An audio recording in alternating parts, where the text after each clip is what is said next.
At a distance, tanks look like safety.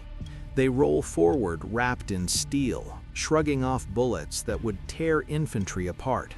From the outside, they seem like moving fortresses, machines designed to dominate the battlefield while protecting the men inside them. To soldiers watching from the mud, a tank crew might even appear lucky, but that illusion dissolves the moment you step closer. Because for the men who lived inside them, tanks were not shelters, they were pressure chambers. And surviving inside one required a kind of endurance that had nothing to do with bravery and everything to do with suffering. World War II tank crews did not live heroic lives between battles. There was no comfort, no rest, and very little safety. When the engines stopped and the guns fell silent, danger did not disappear. In many ways, it became worse. One of the most dangerous moments in a tanker's day was when the fighting paused. Official manuals insisted that crews should spend as little time inside their vehicles as possible. Tanks were meant to fight, not to live in. The recommended routine was clear: operate the tank, then get out. Eat outside, rest outside, sleep outside. But war rarely follows manuals. In combat zones, crews stayed close to their vehicles at all times. Orders could come at any moment. Enemy attacks could break through without warning. Tanks had to be ready to move instantly. That meant crews slept where they could, often right beside the machine that might save or kill them the next day. Sleeping inside the tank was almost impossible. There was no space to lie down, no room to stretch. The interior was a maze of steel walls, ammunition racks, controls, and the massive gun breech dominating the center.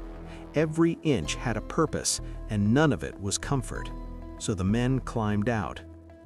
They slept on the ground next to the hull, sometimes using the tank itself as a windbreak.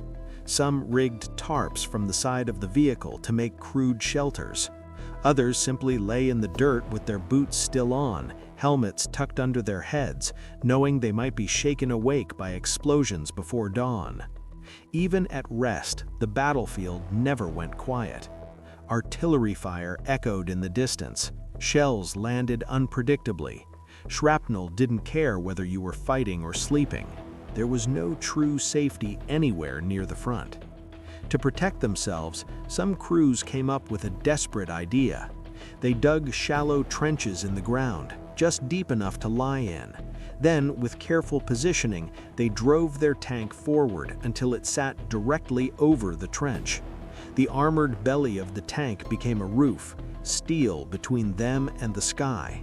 Underneath, the men slept. In theory, the tank shielded them from shrapnel and fragments. In practice, it was a gamble with terrifying odds. Tanks weighed tens of tons. On soft or wet ground, they could sink without warning. If the vehicle shifted, settled, or slipped into the trench, there was no escape, no leverage, no second chances. Some tankers refused to do it at all. They would rather risk enemy fire than be crushed in silence by their own machine, because dying under your own tank felt worse than being killed by the enemy. That choice between one kind of death and another was a recurring theme of life in armored warfare. Inside the tank, conditions were brutal even when no one was shooting. Space was so limited that every movement had to be memorized. Crews learned to slide past one another without speaking. Elbows stayed tight, knees tucked in. A wrong movement could jam controls or injure someone in an instant. The tank was not padded. There was no insulation. Every surface was bare steel. When the vehicle lurched over rough terrain, the crew was thrown against walls, the floor, the gun mount. Heads cracked against metal, limbs slammed into equipment. Concussions were common, bruises were constant. To reduce injuries, many armies issued specialized tanker helmets. They weren't meant to stop bullets, they were meant to stop steel from smashing skulls during sudden stops or violent turns. Even with protection, injuries were unavoidable. The air inside the tank was another enemy. Engines burned fuel relentlessly. Exhaust was vented outside, but fumes always found their way back in. The smell of oil, fuel, burned propellant, sweat, and metal mixed into something permanent. After days or weeks, the tank absorbed it. The vehicle itself seemed to stink of exhaustion. Bathing was rare, clean clothes even rarer. Tank crews lived inside their own filth, layered with grime and heat, until hygiene became an abstract memory. And then there was the temperature. Tank engines produced enormous heat. In summer or during extended operations, temperatures inside the fighting compartment could climb well beyond what the human body could tolerate comfortably. Firing the main gun made it worse, so did sealing the hatches. With hatches closed, ventilation was minimal. Sweat poured constantly. Dehydration was a daily threat. Heat exhaustion wasn't an exception, it was expected. There were no bathrooms. Crewmen used whatever containers they could find, sometimes shell casings, sometimes nothing at all. Often they simply held it for hours until pain became background noise. The tank was a weapon. Living inside it was punishment. Ironically, one of the greatest dangers a tanker faced wasn't enemy fire, it was movement. Tanks were loud, violent machines. When they advanced, everything shook. Inside the hull, sound echoed and multiplied. Normal conversation was impossible. Crews relied on intercoms, hand signals, shoulder taps, even kicks to communicate. When the main gun fired, the noise was overwhelming. The blast echoed through the steel interior, striking ears with painful force. Hearing damage was almost guaranteed. Many tankers left the war partially deaf, a permanent reminder of life inside armored steel. And still, tanks were blind. Visibility was limited to narrow slits and periscopes. Dust, mud, and debris kicked up by tracks often coated these viewports, reducing vision even further. In columns, tanks at the rear sometimes advanced almost completely blind, guided only by shouted instructions. To see better, commanders often opened their hatches and leaned out. In non-combat situations, this was common. In combat, it was lethal. An exposed head was an easy target for snipers, machine gun fire, or shell fragments. Yet many commanders took the risk anyway. Seeing the battlefield was sometimes worth gambling with your life. When under heavy fire, crews sealed themselves inside. Once buttoned up, visibility dropped to almost nothing. Drivers moved forward, guided only by voices through the intercom. A single mistake could send the tank into a ditch, a minefield, or directly into enemy fire. And when the armor failed, everything happened at once. Enemy anti-tank weapons didn't need many seconds. A penetrating hit could turn the inside of the tank into a storm of razor-sharp metal. Fragments broke loose from the armor. Ammunition ignited. Fuel burned. Smoke filled the compartment instantly. Training emphasized one rule above all others: get out. Crews drilled evacuation again and again. Seconds mattered.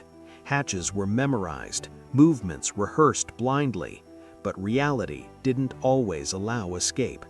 Hatches jammed, fire spread too fast, tanks overturned, vehicles burned from the inside out.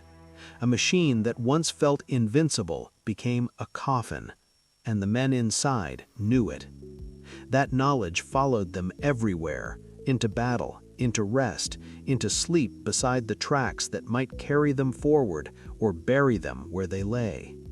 For tank crews, survival was never guaranteed, not in combat, not at rest, not even in silence. And this was only the beginning. When a tank was hit, there was no warning. There was no dramatic buildup, no clear moment when danger announced itself. 1 second, the engine roared, the gun tracked a target, the crew worked through muscle memory. The next second, the world inside the tank exploded. A penetrating round did not arrive gently.